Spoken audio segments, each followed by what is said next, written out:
Hello, everybody. Welcome to this premium episode of From the Periphery with me and Ilya, where we'll be talking about Ilya's new article on his Substack on Hezbollah, entitled 10 Things You Need to Know. And it's quite a behemoth of an article, and it's free and available for anybody. We'll obviously have the link below. And Ilya had the idea of just sitting and talking more about it for From the Periphery subscribers, whether through Apple Podcast or Patreon. Free listeners to this podcast, of course, can still listen, but I think it's only going to be the first 5 or 10 minutes. Yeah. And so if you like what you hear, consider becoming a member either through Apple Podcast or our Patreon. And yeah, you get access to a lot of other stuff, which I'll say at the very end because I hate doing those plugins at the beginning. But basically, yeah, we're just going to be talking about this essay. I don't think it's necessary for people to have read the essay yet to sort of engage with what we're going to talk about, because I think obviously, given what's happening, given you both our histories with hmm Hezbollah, but also with Lebanon, both being Lebanese, but also being leftists, and having a kind of, let's say very lightly, conflicted relationship with like main political parties in Lebanon, and especially when they make international headlines, because obviously now Hezbollah is striking deep into Israel, hmm and the state of Israel is obviously for the last 10 months have been has been heavily bombarding Lebanon, hmm committing what amounts to ecocide and a whole bunch of other shit, all the while still doing the genocide in Gaza. And so, yeah, I think the first thing, I don't have any like set questions, but one thing that strikes me with this essay is I think it's the first time you write something like this in a very long time. Yeah. I remember, yeah, right? Yeah. I, I It's been I have at been least years. avoiding, to be honest, writing anything about Hezbollah for a long time. Largely because, well, for various reasons. Not they're not all interesting, but in the context of this conversation, at least, it's that I kind of feel like I said it all. I said that all I had to say. Let's put it that way. Like it's just like I complain about them a lot.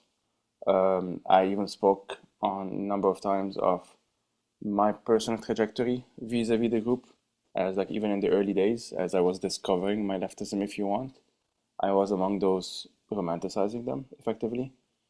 Um, I mean, who didn't? I think most leftists in the region start with Hezbollah and start with whatever, and then some grow out of it and some don't. and it's important to, this is one of the things I couldn't, so many things could not have been, it's a very long essay, it's like 7,000 words or so, and when I'm done with it, I was like, oh, I could have added this and I could have added that, and it's just what it is, and but I, it is one of those things because most folks need to at least understand that for a long time, it really felt that there was no one willing to do anything about Israel's ongoing abuse of Palestinians and oppression and occupation, and the blockade was already a thing at the time of Gaza, and so on and so forth. And so it wasn't that much of a reach at the time to like I my earliest entries into political consciousness, if you want, was via Palestine. And at some point, I go through the timeline, so to speak, of its history. And, I was 15 when 2006 happened, the war in 2006. And by then, I was already like, at best, skeptical of Hezbollah due to the accusations that they killed Hariri at the time and stuff like that, the prime minister, for those who don't know. And I was never a fan of the Assad regime, as our home was bound by them when I was not even born yet. Um, so there's always this sense of like, like they're not the best, but also there's no one else. At the time, it was really that. It really felt like the options are, there's no good option. There's literally no good option. And this is like one option that is, at the very least, willing to do something about it, whatever it meant at the time. And Also, a lot of their yeah, it started. positioning is, Yeah. at least when I was growing up, very oppositional. I mean, I don't think they fully entered government until what, 2015 or so, No, and like became a kind of 2005. main. Sorry? 2005. Oh, sorry, not like entered government, but became Yeah. like an actual real political power aside from whatever. hmm But no, what I was saying earlier, when what I was asking, wasn't so much like that you've written about Hezbollah, but you've written something quite lengthy and quite a Mm. tome. Yeah, I think And that's, yeah. that's been a while for sure. Yeah. Part of it Um, is just the PhD. It just took all of my brain power. yeah, And the other bit is that specifically the PhD is on post-war Lebanon. And so I felt like by the time I was done with it, I was like, I'll just publish that one, I guess, one day and I'll be done with it. But it kept on coming back to me. It's like it's a big thing. It's obviously a doctorate and just has all of these sub chapters, and each of which can be turned into different things. And this is technically one of them. I actually have one of my chapters is partly on sectarianism in Lebanon, and there's a subsection, two of them, one on Bashir Jmayin and one on Hezbollah. The mm, Bashir Jmayin one is actually the longer one because I didn't have much at the time. I was like, oh, I'm going too much into details, and no, no, it wasn't that important. So I mean by the non-important, the non-interesting bits essentially. But I wanted to write this specifically, genuinely, because I anticipated, I think like yourself and like many folks that we know, that the coverage will be mostly just crap. It's just mostly not objectively not of good quality. And yeah, the need almost to start by saying, uh, I hate them or I like them. I understand where it comes from. I kind of just didn't want to do this. It's very obvious that I don't like them anyway. And I said this, there's the first footnote in the thing, like this, these are my biases. Do with them yeah, what yeah, you will, ignore me, that's fine. But this is where I come from with this. And I do think I have some legitimacy in talking about them, not just as a Lebanese, but as a researcher focusing on the post-war. And as someone who's very close to many Syrians. And the very understandable resentment towards them is one which is very rarely, what Hezbollah I mean, is one which is very rarely recognized and even yeah, acknowledged and reckoned with in online commentary on the left, for example. Whereas on the other side, I think I'm being a bit simplistic, and on the other side, on the right, it's they're bad, and they're bad and they yeah. It's that's it. this It just stops at that, and there's nothing else. And I feel like if that's your conclusion, why would like that's it? What's the point of your conclusion then? Then they have to be exterminated, and that's it. Like that's the there's yeah no other logical conclusion if that's the thing that you're starting with and ending with. And I'm not comfortable with these that kind of politics. with these two options, of course. I mean, so it's this kind of thing that yeah, growing up in the region, the main bad is the U.S. and Israel, Hmm. and so the positioning of Hezbollah against them has always signaled a kind of oh, I'm clearly with them, Hmm. and but yeah, but it's a different beast altogether. It's been 24 years since the South was liberated. Like resistance against whom? And genuinely being online and especially on YouTube, because now we're doing more stuff on YouTube, and so Yeah. I'm kind of Yeah. find myself on there as a serious platform, not just a place to like, find clips of shows or like a random talk by Edward Hmm. Said or something. Hmm. And quite generally, the like two big things, it is this campism. There is this very hegemonic and very kind of like uniform Western mainstream media approach and whatever. There's sort of a small leeway here or there, but by and large, it buys into the basic war on terror ideology. This is a terrorist group, and therefore, like, I don't know, Yeah. Yeah. we don't even need to understand them because the whole Hmm. point is just destroying them. Hmm. And then you have so many pages and groups and organizations, which I've increasingly been talking a lot more about. I think now because things are focusing on Lebanon, and here I can talk with like full confidence, you know Yeah. what I mean? Like with Yeah. Palestine, I'd be doing a lot of, Hmm. and obviously they're very related, but I'd be centering Palestinian voices and kind of doing more retweeting and like kind of amplifying this and that. But here, this is like, we've been here for a very long time. Yeah. And so pages like Breakthrough News, Mint Press, even Electronic Intifada, Hmm. like once they start talking about Lebanon, again, I feel like there is this really basic formula, and again, I completely understand where it comes from, but I Hmm. reject it, Hmm. that those that are dehumanized become fetishized. Yeah. Exactly. And so this is the response to it. It's like, no, they're not devils, they're angels. It's like, no, it's, I mean, and I hate saying this, it's more complicated than that. And it's like, are you not, and for nothing else, just to stay in grounded in reality. Like it's not like you end reading your essay or listening to anything we talk about, and then it's like, oh, okay, so then we should go and form this or do this. It's like part of it, we're still at the point of like, let's just talk about what actually is. And so that's what I appreciated about your essay, Hmm. and especially how you've kind of formulated it as a listicle, but it's very much so not a listicle. Yeah. But because even the listicle format is bullshit. Like imagining an actual listicle of like 10 things to know about Hezbollah. Did you know? Um, No, but and because the sections are self-contained, but obviously I mean, more or less, and obviously connected. Like, the idea is just that ultimately you just had a bunch of headlines to make it easier to read, and that's kind of the end of it. the internet is a very, or lists are very internet, Yeah. was an internet friendly list, as a lot of people Yes. say online. I wouldn't But write this no, if I was writing a book, basically. This is good for the no, internet. no, of course not. But I think there's like a sort of meaning behind it. I don't know Mhm. if you intended it, Yeah. because obviously parts of it is just very practical. But in many ways, we are still at that point, even within the left, of you need to read a listicle.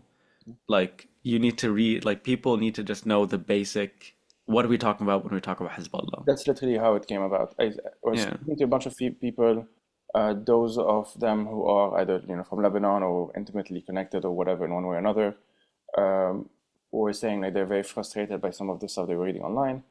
And on the other hand, I had like genuinely well-meaning people who I've been in that situation, so I empathize with this so much, as frustrating as it is. We're seeing takes by friends of theirs or whatever, and had a sense that the takes were wrong, had a sense that there's something missing, or there's something like, oh, they're glorifying the Hezbollah, for example, or whatever it is, and that feels off because they heard me talk about them, or they had read something somewhere and it doesn't quite fit, but they didn't have something that tells them essentially or explains to them what is it about this thing that they feel is wrong, but what is it like intellectually, why is it wrong? Yeah. This it just came from that, and it was gonna be 5 points, and then becoming it was 12, and then I actually combined a couple of them, so it became 10. That's it. There's no. I added a bonus in the end about the terrorism question. Because for me, by the way, that's the one that actually annoys me the most. Maybe the Christian one is the one that annoys me the most because it just pisses me off the most. But the fact that I predicted accurately, unfortunately, that it is like part of Israel's strategy is going to present Hezbollah as a magically anti-Christian group. Like this is the next big thing because their audience are Americans. Their audience is not us. Their audience is not even Israelis. When they tweet in English about Hezbollah, they're not tweeting to other Israelis. They're tweeting to Americans. This is an American audience. They have Americans in mind. Um, I have one that I'm gonna write hopefully tomorrow. We're recording this on the 22nd of September, specifically about how Christianity is used as a category in that discourse. Anyway, all of this to say that I the nuance I tried to put into the piece as much as I can with all of the flaws that can come out of it is what I can just describe as like the sensitivity of a Syrian person that I've been in contact with. There were a bunch of them who started off as pro-Palestine, still are pro-Palestine, but because they are Syrians and grew up in Syria, understood the problem with the Assad regime early on, firsthand. And Hezbollah is an extension of that problem, essentially. The Mm. using Palestine, like, one of the most notorious branches of the Assad regime's gulags, essentially, is called the Palestine branch, and stuff like that. And those are things that after some time, they become so, for me and for you and other folks that we know, become so routine that I generally forget. I need to be reminded that this knowledge that we have is not taken for granted. It's not actually the Yeah. knowledge. It's not, it's not the most widespread form. And then I'm not saying Yeah. even that like we know everything or whatnot. I'm just really talking about the basics, talking about the absolute basics. Where they come, where does Hezbollah come from? Why is it a thing? How did they grow? What was there before them? Uh, and so on and so forth. Why in the south of it? Things that again, when I was writing it down, at times I was like, should I include this? This feels stupid. This just feels like I shouldn't. But I Yeah. I should. mean, It was a genuinely an exercise in self-reflection. Like, why am I assuming, not stupid, but like, why am I assuming that someone already knows this? It's because, Yeah. it's my world, it's your world. It's just we swim in it, and there's nothing like okay. When I was at the UB, when I was doing my undergrad, so 2010, 2013, we went to the bar to do some kind of. There was a presentation by the Minister of, I'm gonna say agriculture. I don't remember. These ministries change all the time, as you know. I Yeah. think agriculture at the time, and our professor was showing results of a study that his group did of like the, I'm gonna say like the sewage, maybe something like that. It's a long time ago. And the minister got really, really angry at him to the point that like he was yelling at him and all of that stuff. And we were there like students, 19, 20, 21, just there like, wanting to do science. And I did environmental health, do science, and then go back home and write the report, and that's it. And we were confronted with a very immature, childish, bullish man who was the Minister of Agriculture, and he was in Hezbollah. He was one of the ministers of Hezbollah because, for those who don't know, the sectarian parties in Lebanon effectively divide these ministries between themselves, have a portfolio, so to speak, because that's among the many ways in which the sectarian system gets reproduced in Lebanon. And so for me, it's like I think of him sometimes, right? Like I think of him like, is that guy a terrorist? No, he's just a dick. Like it's just, and I think of that, and then I think of the other ministers that I've met, and in my mind, it's like it becomes more banal, right? And I had people like him in mind in many ways, not to say that they're good because he's not, but to say that it's not as grandiose only, right? It's not just the militia, the party, the Muqawama, the resistance, whatever. It's also just a guy who was Yeah. put in that position because they wanted an MP. It's also like in they have the civilian branches, which I mentioned, which includes medical workers. It's just random civilians that because Lebanon, even before the financial crisis, is what it is structurally, people just find jobs, and oftentimes that job is, party connection or family connection that ends up becoming party connection. You might even say that you are in the Hizb, but there's no like card that you join and you Mm. pay like $20 a year or whatever. You're just there because your cousin was in it, or because there was a job and you needed a job, and that was the end of it. Sometimes the ideology actually follows taking up the job because then it becomes your community, your family, your world. And other times it's more flexible. We saw this in 2019 with the uprising. You had people who were from the community that were still even negotiating. We could see the negotiation happen in real time. How they're renegotiating their relationship with Hezbollah because they could see that the party is the biggest defender of the status quo in Lebanon, which was true at the time and still is true today. Not that the others are amazing, it was just the most powerful one. And they couldn't reconcile that with the image that they had, for example, growing up. Of like, they had an uncle who died fighting Israel in the 90s or whatever it is. Mm. And what did he die for? To protect the Banque du Liban governor general? To protect the other billionaire prime minister? Like, what's the point of it all? And that created a lot of those reflections that generally I think would have continued even more vocally if you want. But as we know, October 2019 was followed shortly after by COVID and the Port of Beirut explosion, and the rest is history, as they say.